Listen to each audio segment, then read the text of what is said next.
عشان تسقط من هنا. يلا يلا بينا. قصدك بسم الله. يلا.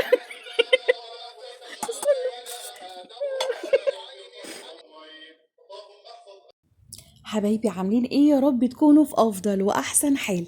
النهارده بجد بجد الروتين يعني حاجه كده خيال. بجد الروتين بجد كله رغاوي وترويق للبيت كده، ترويقه حلوه حلوه بجد. وهم يعني بجد بجد الروتين هيعجبكم قوي قوي قوي قوي النهارده ان شاء الله باذن الله. وهنعمل مع بعض كده محاشي مشكله. بس المشكله بقى في ايه؟ ان احنا عملنا محاشي كتير قوي بس في صينيه واحده وبتكايه واحده. وعايزه اقول لكم والله العظيم حرفيا، عارفين الصوص الاحمر ده اللي بيبقى بينزل كده من الورق العنب واللحمه الستيك كده اللي تحتيه، ومحشي البصل ومحشي البطاطس. يا بنتي يا ما يا هاوس اسكتي جوعتينا. فين الحاجات دي كلها؟ بجد الروتين النهارده اتظلم. ليه بقى؟ انا المفروض بجد المحشي اتظلم ليه بقى؟ انا المفروض النهارده كنت نزلت المحشي ده وطريقته ووصفته في حته تانية خالص وبطريقه سهله جدا جدا جدا وفوق ما تتخيلوا. بصراحة أنا دمجت طريقتين في طريقة واحدة. وأرجو بقى إيه إن كل الناس كده اللي متابعيني يا رب كده تجربوا الطريقة دي. وطبعا مع الروتين مع كل حاجة. بصوا النهاردة اليوم يوم كده بالنسبة لي، يعني بجد جيت على نفسي قوي وعملت حاجات كتير. عارفين يا بنات لما يبقى مثلا يعني تحسي نفسك كده اللي هو انتي سخنتي كده في البيت وعملتي ترويقة حلوة كده. وعايزة اقول لكم بقى رغاوي ومسكت الحيطة كده غسلتها. وبصوا لا يلا انا فورت الدنيا كده. حاسه نفسي اللي هو بقالي فتره اللي هو ايه اخري اشغل المكنسه. قلت والله ولا مشغله مكنسه ولا مشغله اي حاجه. انا هبدا كده روتين على قديمه. عارفين الروتين اللي على قديمه ده؟ هو ده بالظبط. بصوا انا خلصت وفرشت السرير بتاعي. بلعب في الإضاءة ليه بقى؟ لأن المفرش بيدي معايا إضاءات. كده هي دي الإضاءة اللي أنا حبيتها في الآخر. عايزة اقول لكم بجد انا بحب الاضاءة الورم اصلا، فبحبها يعني ايه بصراحة بتدي لون كده حلو هادي. ابني بصراحة اللي بيحب الالوان يا بنات التخطيخ دي هو اللي بيحبها. اهم حاجة بقى حطيتي لاختك اللايك يا بنات. الفيديو اللي فات مفيش لايكات، بقيتوا بتنسوا اللايكات خالص. المهم بقى، المهم تحطي لي اللايك. ليه بقى يا قلب اختك انت؟ عشان انت لما بتخشي الفيديو بتاعي يعني فين الزيارة بتاعتي؟ مش الزيارة بتاعتي يعني تخشي كده ايديكي فاضية، ولا تخشي تحطي لي اللايك كده اما بتروحي عند حد الزيارة بتخشي ايديكي فاضية؟ خليكي كريمة كده معايا وايه وحطي لي اللايكات. وعايزة اقول لكم بجد بجد بقى الوصفة بتاعت النهاردة كده اللي انا عاملاها عادي، هي مش افتكاسة بس افتكاسة. هي افتكاسة بالظبط. فارجو كده من ايه، من الناس المتابعين هم اللي ياخدوا الطريق. خلاص انا كلامي واضح اهو. المتابعين خدوا الطريقة بالله عليكم علشان انا الطرق بتاعتي بتتاخد يا جماعة والله. المهم بجد والله العظيم بجد يا جماعة بكلمكم حرفيا بعد ما أكلنا واتبسطنا وقالوا لي لا ماما، ماما لا يا ماما الصينية دي بجد يعني. وجوزي بقى وكده فاللي هو قعدوا يقولوا لي لا لا الأكل النهاردة بجد حلو قوي. الفكرة اللي أنا عملتها أنا دمجت يعني طريقتين في طريقة واحدة. هي حاجة ممكن تكون يعني بالنسبة لكم سهلة، انت فاهمين قصدي. بس انا عملت ايه اللي هو تريكتين كده ايه مع بعض. وفي نفس الوقت بقى يا بنات اليوم كده كان معايا يعني ما شاء الله ما شاء الله اللهم بارك. عايزة اقول لكم مع اني بادئة من بدري بس بصراحة يعني هقول لكم ايه، يعني رحم الله امرئ كده عرف قدر نفسه. انا بصراحة لقيت نفسي الدنيا ليلت عليا وانا لسه بعمل في الاكل. فاندمجت بقى في الترويق وفي الروتين. فاهمين قصدي. الكومود هنا علشان الكومود ده اصلا انتوا عارفين كان بتاع الغرفة الاولانية اللي هي السرير والدولاب.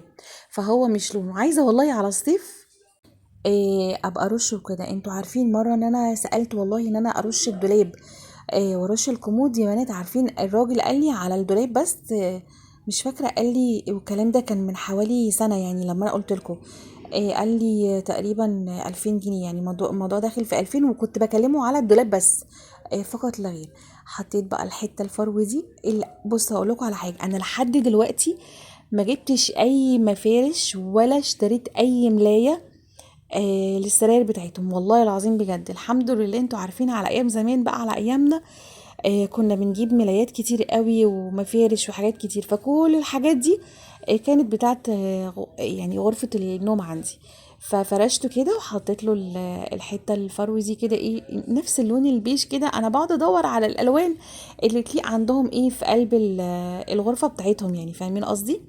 عايزه اقول لكم ده كائن مش هنا بقى الممر عندي الطرقه، يعني عايزه اقول لكم متبهدله حرفيا. قلت لا والله انا ولا مشغله مكنسه عليكي ولا هعمل اي حاجه، انا همسكك كده تخطيخ تخطيخ بجد.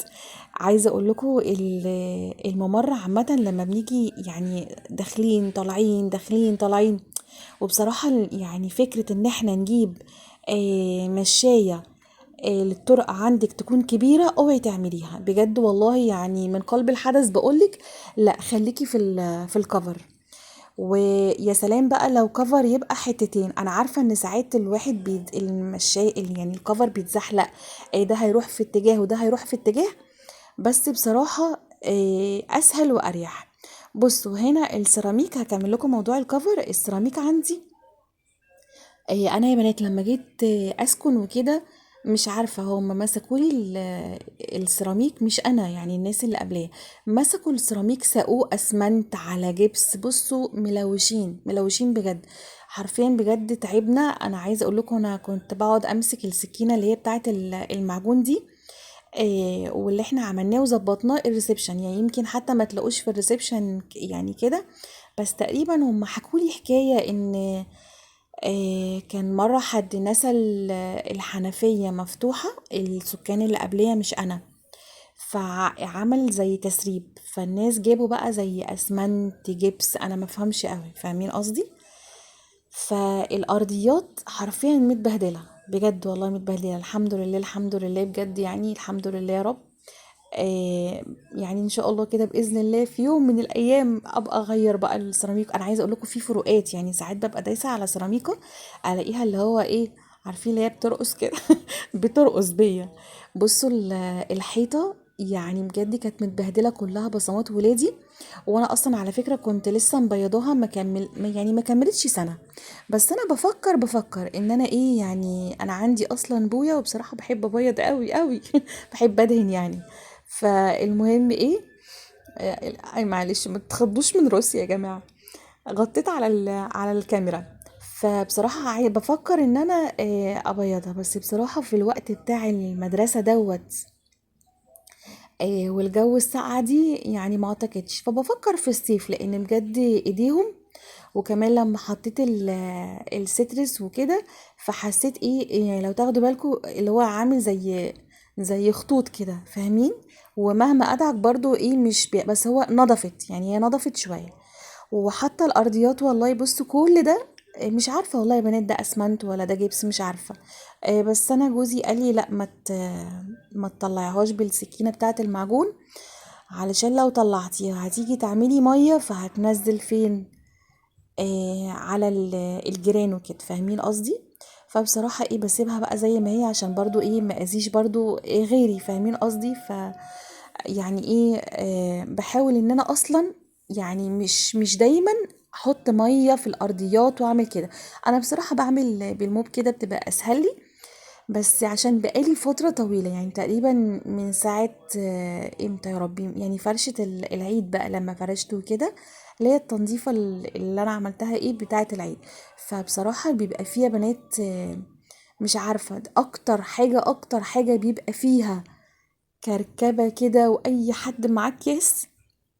يعني مثلا لو انا جاية من السوق من تحت يعني وجبت بقى اكلي وحاجات، اروح داخله هنا في الطرقه وحاطه الحاجات. مش بحب ابهدل المطبخ بصراحه، ولا احط حاجه على الرخام، ولا بهدل الدنيا. فاروح بقى بصوا الله الدنيا بصوا والله العظيم بقت قمر قمر قمر. لسه لما احط بقى فيها ايه الترابيزه والكراسي هنعنشها كده، هخليها تحفه.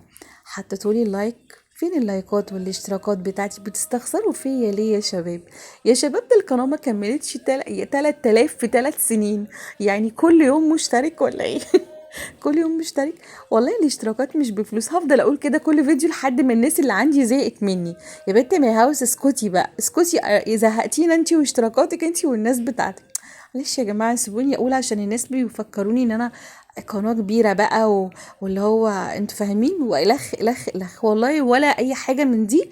فارجو من حضراتكم، حتى لو انتي مشتركتيش وحبسيني اللي هو انا ماي هاوس يعني، اتفرجي بقى ايه على الفيديوهات بتاعتي. بصوا دي المبخرة تمام، وده الراديو، ده المكان ده يعني الركن الأقرب لقلبي بجد والله. أنا دايما لما أجي أعمل الأكل مش بحب أبعد بعيد عنه. يعني مثلا لما حد يجي يكلمني في التليفون أنا بقعد هنا على الترابيزة دي وعلى الكراسي دي. ليه بقى؟ بندمج يا بنات في التليفون والله بجد. اعملوا يعني الحركة دي، يعني حتى لو مش هتقعدي قدام هنا يعني كده في الممر زي ما انا بقعد، بس على الاقل خليكي في المطبخ. ساعات بنندمج في التليفون، والاكل بقى ايه اللي فار واللي شاط واللي واللي مش عارفه ايه، فاهمين؟ بصوا بقى، دي لحمه كده ستيك كنت انا جايباها، تبلتها ببصل وطماطم وملح وفلفل اسود، وايه تاني، وملح وفلفل اسود، وايه انا مش فاكره. وبهارات لحمه بس مش كتير علشان ما توديش طعمها في حته تانية. تمام، وهسيبها بقى ايه، تستوي طبعا العادي والطريقه العاديه، الطريقه العاديه تمام.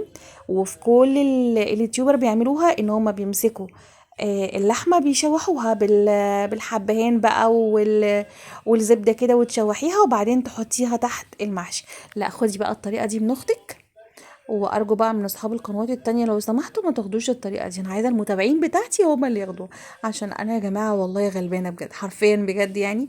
على فكره وصفات كتير قوي بتتاخد مني وكلام كتير بيتاخد مني، والله وبقول بنت كبري دماغك، بطلت اتفرج عليهم بجد بقوا بيطابوا لي اعصابي. المهم، خدوا بقى بجد الطريقه دي والله العظيم حرفيا. يعني بقالي فتره حتى عملتها في رمضان، صورت معاكو تقريبا مرة في رمضان وما نزلتش تاني. فنفسي بجد الوصفة دي تاخد حقها، وبجد نفسي كده ان انا يعني يا رب كده تنجح، ونفسي ما نزلهاش مع روتين، تبقى في وصفة كده لوحدها. هي مش افتكاسة بس هي ادت طعم حلو قوي قوي يا بنات. بصوا انا بعمل المحشي ني في ني، وخصوصا الورق العنب والعصبان. نسيت اقول لكم انا هعمل كمان عصبان، يعني من ضمن الحاجات بقى انا ناسيه جدا. هعمل كمان عصبان. انا كان باقي مني من العيد حبة عصبان. بصوا يعني هو كام واحدة تتعدى على الصوابع حرفيا والله. بس ايه بقى الرز اللي ساعدني، عمالة اقول لنفسي باقي حبة. بصوا انا مش هسبق الاحداث، استنوا لما نخلص. بصوا انا ال الطريقة بتاعت الني في ني عادي. حطيت الخضرة بتاعت المحشي، وانا بصراحة مش بكتر في البقدونس يا بنات مع المحشي. انا بحب الكزبرة والشبت ويمكن نص ربطة بقدونس بصراحة. ما بحبش البقدونس يعني بياخد المحشي كده في سكة تانية. فانا بحط كزبرة وشبت وضربت الطماطم. واهم حاجة وانتي بتضربي الطماطم اضربيها في كبة ومن غير مية علشان تبقى تقيلة، عشان لما تيجي تحطي الرز عليها ما تلاقيش كده في مية بقت عندك. يعني مش ساعات كده وانتي بتحشي، وخصوصا تلاقي كده الرز بقى لونه ابيض وفي ميه كده من تحت. لا انتي بقى ما تحطيش على الطماطم ميه اصلا. وحطيت لها صلصه، وحطيت لها سمنه وزيت وبهارات، بتاع دوت بهارات محشي تمام. يعني بصل وطماطم وخضره ورز وبهارات محشي وملح وفلفل اسود. الركن المقرب لقلبي. والله العظيم بجد. ليه؟ لان انا مساحه المطبخ عندي مش كبيره. يعني بصي لو انتي المساحه عندك مش كبيره، افتكسي كده زي اختك. الترابيزه دي بتتفتح وتتقفل اول ما بخلص اكلي واخلص. بصوا في الروقان وفي النظافه. يعني عايزه اقول لكم ناس كتير قوي ممكن بعد ما بيعملوا المحشي يقوموا بقى يروقوا بيوتهم ويخلصوا ويلموا بقى ايه، ويبقى في رز كده بقى. انا بقى العكس، لا انا ببقى عايزه ان انا اروق يعني عامه، مش شرط وانا بعمل محشي بس، لا انا ببقى عايزه يا بنات اللي هو ايه قبل ما اعمل اكلي. ده جوزي معدي شويه اللي هو ابني وبنتي كله بيعدي هنا. احنا هنا كاننا في شارع ابو قير، يعني شارع ابو قير ده اللي هو في اسكندريه حضراتكم. فالمهم بابقى عايزة إن أنا يعني أقعد على نضافة، يعني عايزة أقول لكم أصحى من النوم أغسل البوتاجاز وأقول لنفسي يا بنتي بتغسليه ليه؟ ما أنتِ كده هتبهدليه تاني. مش عارفة، الواحد اتعود على الطقوس الغريبة دي والله.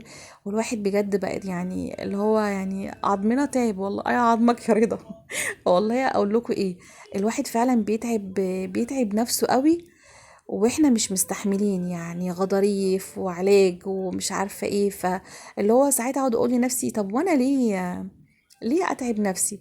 بصوا فنجان القهوة اللي اصلا من ساعة ما كنت بعمل المحشي تلج، عايزة اقول لكم انا بشربها متلجة بتبقى حلوة بالنسبة لي، بس هو اصلا تلج، مش يعني انا كنت قاصدة. فقلت هشربه كده ساقع زي ما هو، ومولعة بقى الراديو جنبي. وعايزه اقول لكم بقى كان صوت بقى ايه تواشيح وحاجات تحفه والله العظيم، سبحان الله دايما لما اقعد كده اسمع الاقي النقشبندي شغال لوحده كده فافرح قوي. ما تاخدوش بالكم من الحله اللي ورا دي، الحله دي اللي هي صنع ايديا، الكحك بتاعي والبيتي فور وكله بحطه في الحله الالومنيوم دي. ليه بقى؟ يا سلام، اللي ورا ظهري دي لما بروح كده بتبان جنب الشجره. شفتوا حد عمركم شفتوا حد يحط شجره وجنبها حله؟ بصراحة أكتر حاجة بتخلي الكحك والبيتيفور يحتفظ يعني بقرمشته كده وما يطراش ويندي كده يا بنات، الألومنيوم بصراحة. بلاش موضوع العلب البلاستيك ده، ما علينا، احنا كده خلاص العيد يعني خلص. بس ايه، عشان لقيتها باينة في الكاميرا فقلت أعرفكم يعني الحلة اللي هناك دي ايه. خلصت اللحمة جوه على النار، بصوا قدامي يعني أنا كده قاعدة على الكرسي، ولما ببص كده بس عشان انا راسي مش باينه طبعا، ابص كده الاقي ايه البوتاجاز قدامي. لو مثلا شميت ريحه، سمعت صوت، اهي كل ده جنبي، فاهمين؟ بحس نفسي مش قلقانه. كنت الاول باخد بعضي واروح اقعد. لا الاول ايه، انا الاول حضراتكم كنت لما اجي احشي اي محشي كنت افضل والله العظيم واقفه على رجلي على الرخامه، اقعد بقى اشوفه. يعني طبعا الواحد لما بيبقى في اول جوازه بياخد وقت طويل. بعد كده يعني قلت لا، علشان خاطر بقى موضوع الغضاريف وكده، فقلت لا اي اقعد في غرفة الليفينج واتفرج على التلفزيون. لقيت نفسي ساعات بطرطش، ساعات بوقع غصب عني. موضوع بقى الطرقة دي جت بالصدفة. اشتريت لولادي الترابيزة دي والكراسي عشان خاطر اديهم دروس. فاحطها فين، احطك فين يا ترابيزه، احطك فين يا ترابيزه؟ قلت ان احطها مره في البلكونه ومره احطها في غرفه الليفين كده على جنب، لحد ما لقيت نفسي في مره طب اجيبها واعمل عليها الاكل. وبعدين حبيت مكانها قوي، يعني لما بتتقفل ما بتاخدش معايا مكان. بصوا الجمال بقى، بصوا الجمال بجد. هنا اللحمه كانت استوت، وادي الصوص بتاعها، التتبيلة اللي احنا عملناها. اللحمة تحت على فكرة، وانا سايبة فيها يعني الصوص كده كتير ومزودة مية. ليه؟ خلاص انا كده مش هحط بقى شوربة والكلام ده كله، مجرد هزود حبة مية صغيرين قوي. وطبعا اللحمة تحت والايه وصلصتها يعني او تسبيكتها هي عايمة ايه، عايمة فوق. فانا هزود حبة مية وحبة ملح. وكده كده اصلا الورق العنب كنت حاطاله زيته وسمنته، انتي بقى شوفي انتي عايزه تحطي له زبده، تحطي له اي حاجه. فانا بصراحه بحب ارصه بالطريقه دي، لان انا بحب احط اكمل في النص كده محاشي تانية، بحب ازنقها، فاهمين قصدي؟ الطريقه دي على فكره انا بحب ارصها قوي. كان الاول يقولوا لي ده انتي رايقه، ده انتي دماغك فاضيه يا ستي، ما تحطي كده وكده ومش عارفه ايه. لا انا بحب عندي الصينيه بتاعتي دي بصراحه مساعداني قوي. وليها غطا كده فبحبها قوي. طبعا مش خلصنا، لا ده احنا لسه هنحط بصل ونحط بطاطس. ادي بقى البطاطس، هما كانوا 3 بطاطسات بس، لان اصلا انا عندي ابني ما بيحبش، فانا يا دوبك بعمل على قد التلاتة. ليه بقى؟ لو حطيتها فوقيها يا بنات البطاطس بتستوي زيادة عن اللزوم، وبحسها بتتفرفت كده وبتتهرى فوق الورق العنب، فانا بحب ازنقها في المكان ده. تمام. وحطيت عايزه اقول لكم هي بصلايه واحده، بصلايه واحده اللي حشيتها، مش كتير يعني، فاهماني؟ وكمان كان عندي غصبان يا دوبك هما 9.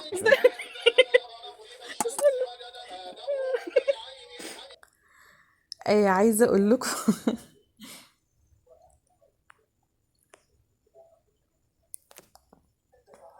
بصوا بجد بجد كان الوضع والمنظر روعة روعة والله العظيم بجد.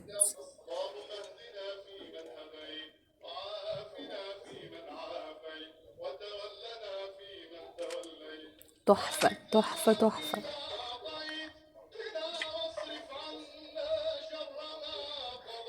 شايفين؟ شايفين جمالها؟ اصل يعني بصوا بجد والله العظيم قمر قمر. اللحمة الستيك خدت وش كده. لان انا طبعا حطاها من تحت، فاللي هو ايه تحسوها زي ما يكون اتلسعت لسعة بسيطة، بس طبعا التحميرة دي حلوة قوي قوي.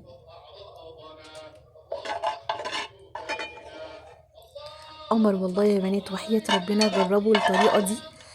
ما تشوحوش اللحمة بالحبهان والزبدة وكده.